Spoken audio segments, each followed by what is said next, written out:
Merhaba Niyazi Bali'nin değerli izleyicileri. Paylaşacağımız videonun konusu Musa ve Asa'nın masallarıdır. Ya Musa'nın elindeki o meşhur asa, bildiğimiz anlamda bir sopa değilse, ya o asa aslında senin de her gün güvendiğin, hayatını üzerine kurduğun ama bazen seni fena halde yanıltabilecek bir şeyi temsil ediyorsa? Kesinlikle. Ve bu yolculuğa çıkarken Niyazi Bali'nin temel yaklaşımını anlamak çok önemli. Bali'ne göre Kur'an'daki peygamber kıssaları tarihsel olayların birebir kaydı değil, bunlar sembolik anlatımlar, hatta genellikle Hz. Muhammed'in kendi içsel yolculuğunu, o manevi ve zihinsel deneyimlerini yansıtan metaforlar. Bu bakış açısını destekleyen çok da güçlü bir referans noktası sunuyor bize. Hazreti Ayşe'ye atfedilen bir sözden bahsediyor. Hazreti Muhammed'in vefatından sonra sahabe ondan peygamberi anlatmasını istiyor. O da diyor ki, siz Kur'an okumuyor musunuz? Kur'an'daki anlatımlar Muhammed'in kendisidir. Vay be, bu müthiş bir başlangıç noktası. Değil mi? Bu söz bize metinleri harfi harfine okumanın ötesinde daha derin bir anlam katmanına inmemiz için bir anahtar veriyor aslında. Yani bu hikayeler binlerce yıl önce yaşanmış ve bitmiş olaylar değil. Her an yaşayan, nefes alan içsel süreçlerin birer yansıması. Peki, o zaman bu anahtarla kapıyı aralayıp içeri girelim. Niyazi Balin, Taha suresindeki o meşhur sahneyi, yani Musa'ya sağ elindeki nedir diye sorulduğu anı nasıl yorumluyor? Musa'nın cevabı oldukça sıradan gibi duruyor. O benim asamdır, ona dayanırım, onunla davarlarıma yaprak silkelerim, başka işlerimi de görürüm. Bu basit bir çoban sopasının tanımı gibi değil mi? Yüzeysel bakıldığında evet, ama Niyazi Balin için bu cevap sembolik bir itiraf aslında. Asa burada fiziksel bir sopa değil, Musa'nın akıl gücünü, hayata tutunmasını sağlayan değerler sistemini, ilke ve prensiplerini temsil ediyor. Tıpkı Süleyman peygamberin asasının, onun iktidarının ve yönetim gücünün dayanaklarını sembolize etmesi gibi. Musa, ona dayanırım derken aslında hayatımı bu akıl yürütmeler, bu ilkeler üzerine kurarım, varoluşumu onlarla temellendiririm diyor. Hani hayvanlarına yaprak silkelemesi veya diğer ihtiyaçlarını görmesi de Evet. bu aklı ve ilkeleri kullanarak hayatını idame ettirdiğinin, problemlerini çözdüğünün bir metaforu. Bir dakika, bu çok güçlü bir yorum. Yani ona dayanırım ifadesi, beni ayakta tutan şey bu demek aslında. Hayata dair tüm mantığım, tüm doğrularım bu asada gizli. Bu hepimizin yaptığı bir şey. Peki, eğer asa onun güvendiği aklı ve ilkeleri ise, o çok güvendiği şeyin bir anda korkunç bir yılana dönüşmesi, heh, ne anlama geliyor o zaman? Bu inanılmaz derecede sarsıcı bir an olmalı. Kesinlikle. İşte Niyazi Balin'e göre bu vahiy sürecindeki en kritik anlardan biri. Asa'nın yılana dönüşmesi, Musa'nın kendi aklının, o güne dek güvendiği tüm mantıksal yapının aslında arızalı olabileceğini, kusurlu ve hatta tehlikeli potansiyeller barındırdığını fark ettiği an. Kendi aklının ona düşmanlık edebileceği, onu yoldan çıkarabileceği gerçeğiyle yüzleşiyor. Bu, rasyonel gücün sınırlarıyla ve kibriyle ilk ve en sert yüzleşme.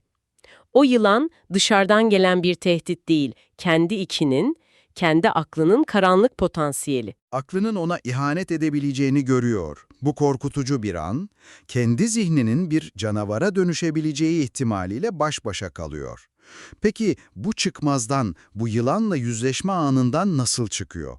Hikayenin devamında bu dehşete bir çözüm sunuluyor mu? Sanırım o beyaz el meselesi tam da burada devreye giriyor. Tam olarak orada. Niyazi Balin'e göre arızalı akılla yüzleştikten sonra gelen elini koynuna sok emri, çözümün nerede aranması gerektiğini gösteriyor. Buradaki koyun, yani göğüs, anatomik bir bölge değil, kalbin, vicdanın ve sezginin merkezi. Anladım. Emir, aklınla bulamadığın çözümü kalbine dönerek, vicdanına danışarak ara, diyor aslında. Elin oradan kusursuz olarak bembeyaz çıkması da fiziksel bir renk değişimi değil. Bu, vicdani bir arınmanın, niyetlerin ve eylemlerin saflığının bir sembolü. Mesaj bu. Bu çok tanıdık bir his. Evet, ve Niyazi Balin bunu Türkçedeki bir deyimle harika bir şekilde bağlıyor. Eli temiz olmak. Biz birisi için eli temiz değildir dediğimizde onun hırsız olduğunu, niyetinin kötü olduğunu, eylemlerinin kirli olduğunu kastederiz. Doğru. Burada elin bembeyaz çıkması da tam tersi. Vicdanla arınmış, niyetleri saf, eylemleri tertemiz bir karakteri ifade ediyor. Dolayısıyla bu süreç potansiyel olarak tehlikeli ve yılana dönüşebilen akıldan, yani asadan, arınmış ve güvenilir vicdana, yani beyaz ele doğru bir içsel yolculuktur. Musa bu hazırlıktan geçmeden Firavun'un karşısına çıkamazdı. Anlıyorum. Önce kendi içindeki canavarla, yani aklının sınırlarıyla yüzleşiyor, sonra da vicdanıyla arınarak kendini dengeliyor. Bu yoğun bir içsel eğitim kampı gibi. Ve bu hazırlık Firavun'la ve onun meşhur sihirbazlarıyla yüzleşmek için. İşte burada da Niyazi Balin'e göre zihnimizdeki o şapkadan tavşan çıkaran pelerinli adamları tamamen unutmamız gerekiyor, değil mi? Kesinlikle unutmamız gerekiyor. Bu hikayenin en yanlış anlaşılan kısımlarından biri. Niyazi Balin, bu kişilerin Mısır'ın ilim adamları, filozofları, düşünürleri ve entelektüelleri olduğunu söylüyor. Kelimenin kökenine iniyor, sihir kelimesinin teşhir etmekten, yani etkilemek, büyülemek, bir şeyi olduğundan farklı göstermek anlamına geldiğini açıklıyor. Bu insanlar illüzyonist değil, argümanlarıyla, bilgileriyle, hitabet güçleriyle kitleleri teşhir eden, yani etkileyen kişilerdi. Vay canına. Unutmayalım ki o dönemin Mısır'ı, Pisagor gibi, Öklit gibi isimlerin gelip eğitim aldığı, dünyanın en önemli ilim ve hikmet merkezlerinden biriydi. Bu bütün sahneyi değiştiriyor. Karşılaşma bir sihir gösterisi değil, bir felsefe kongresi, bir hikmet ve bilgi tartışmasıymış aslında. Yüksek riskli bir entelektüel düello. Peki o zaman ayetlerde geçen o çok görsel sahne, yani iplerini ve değneklerini attılar ifadesi ne anlama geliyor? Eğer ortada fiziksel bir gösteri yoksa, Balin bu metaforu nasıl çözüyor? Ortaya atılan neydi tam olarak? Niyazi Balin bunu da entelektüel bir metafor olarak okuyor. O ipler, Mısır'ın bilginlerinin ortaya koyduğu bağlayıcı, karmaşık ve düğüm düğüm argümanlarını temsil ediyordu. Hani bir tartışmada beni laflarıyla bağladı deriz ya. Evet. Tam olarak o. Değnekler ise o argümanların dayandığı güçlü, sarsılmaz görünen temel prensipleri, doktrinleri, yani Mısır'ın entelektüel devleri tüm cephaneliklerini, en güçlü tezlerini, en bağlayıcı kanıtlarını ve en temel ilkelerini ortaya döktüler. Entelektüel bir bombardıman yaptılar resmen. Ve Musa'nın bu bombardıman karşısında içinde bir korku hissetmesi şimdi çok daha anlamlı geliyor. Korkusu ucuz sahne hilelerinden değil, karşısındaki devasa entelektüel birikimin o ezici argümanların ağırlığından kaynaklanıyor. O anki hissi muhtemelen ben bütün bu köklü geleneğe, bu devasa bilgiye karşı ne söyleyebilirim ki olmalı. Tam olarak bu. İşte o korku ve tereddüt anında ilahi bir müdahale geliyor. Korkma, sen muhakkak üstünsün, sağ elindekini atıver. Niyazi Balin burada sağ elindekini at ifadesinin asanı at demekten çok daha derin bir anlamı olduğunu vurguluyor. Kur'an'da yemin kelimesi yum kökünden gelir. Bu kök hayır, uğur, bereket ve güç gibi pozitif anlamlar taşır. Bizim günlük dildeki meymenetsiz kelimemiz bile uğursuz, bereketsiz anlamında buradan gelir. Dolayısıyla sağ elindeki bereketin, gücün ve hakikatin kaynağı olan şeyi, yani Musa'ya verilen ilahi mesajın, vahyin ta kendisini temsil eder.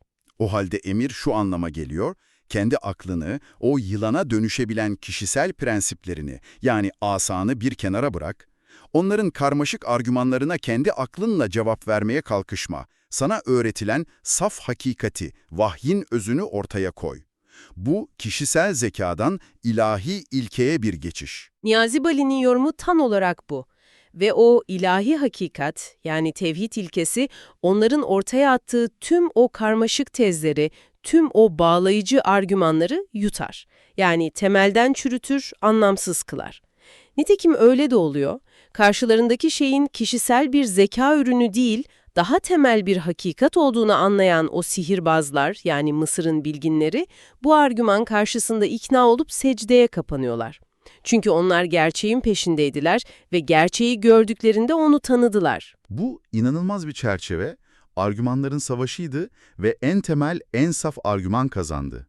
Ama aklıma şu takılıyor. Eğer o dönemin sihirbazları Mısır'ın en parlak zihinleri ise, onların sihirleri de en ikna edici fikirlerse, bizim çağımızın sihirbazları kim? Ve onların ipleri, değnekleri neye benziyor? İşte Niyazi Bali'nin bu kıssayı alıp günümüzün tam ortasına yerleştirdiği yer burası. Balin'e göre günümüzün sihirbazları yani teşhir edenleri çok daha organize, çok daha güçlü ve çok daha sinsi. Kim bunlar? Yazılı ve görsel medya, sosyal medya algoritmaları, reklamcılık endüstrisi, hatta bazen siyasi ve ideolojik yapılar. Balin, bu modern sihirbazların toplumları sürekli bir uyku halinde, bir illüzyonun içinde tuttuklarını söylüyor. Nasıl yapıyorlar bunu? Mekanizma ne? Önümüze her gün binlerce ip ve değnek atıyorlar. Düşünsene, bir şampuan reklamı sana sadece temiz saç satmıyor. Mutluluk, statü, arzu nesnesi olma vaadini teşhir ediyor, seni bununla büyülüyor. Bir haber bülteni sadece bizi mermiyor, hangi konudan korkman, kime öfkelenmen, neyi arzulaman gerektiğini şekillendiriyor. Sosyal medya akışın sana özel olarak tasarlanmış bir gerçeklik tüneli sunuyor.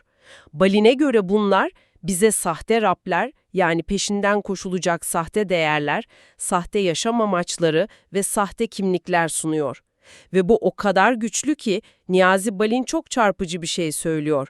Geçmişteki Firavun bugünün raplerinin yanında masum kalır. Bu çok ağır bir iddia. Ağır, çünkü Firavun en fazla bedenlere hükmediyordu. Oysa bugünün modern sihirbazları zihinlere hükmediyor. Nasıl bir tanrıya inanacağından tut, neyi arzulayacağına kadar her şeyi sana telkin ediyorlar. Eğer modern sihirbazlar bu kadar güçlüyse, o zaman Niyazi Bali'nin mantığına göre modern Musa'ların da olması gerekmez mi? Bu illüzyonla savaşacak bir karşı güç. Evet, ama Balin burada çok önemli bir uyarıda bulunuyor. Musa, belirli bir kişinin, karizmatik bir liderin adı değil, bir ilkenin adıdır. Hakikatin ilkesidir. Bu illüzyonistlerle ve onların yaydığı sahte gerçekliklerle mücadele etme, insanları bu modern uykudan uyandırma gayretinin adıdır Musa.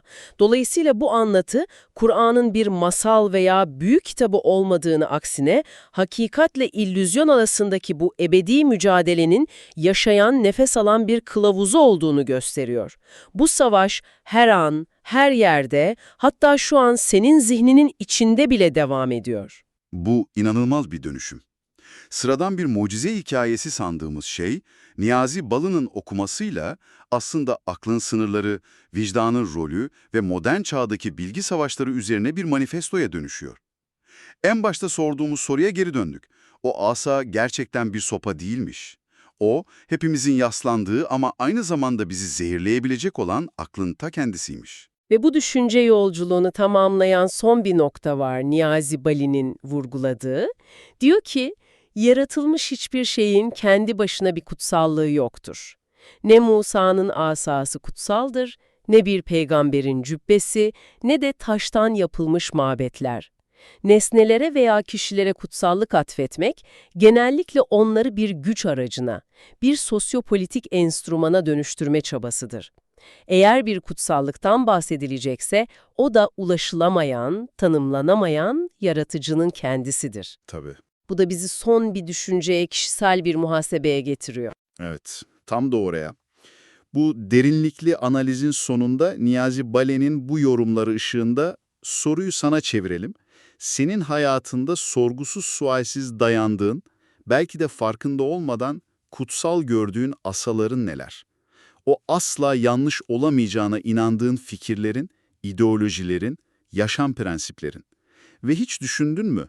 O çok güvendiğin akıl yürütmelerden, o en sağlam görünen dayanaklarından bazıları aslında kılık değiştirmiş, anı kollayan bir yılan olabilir mi?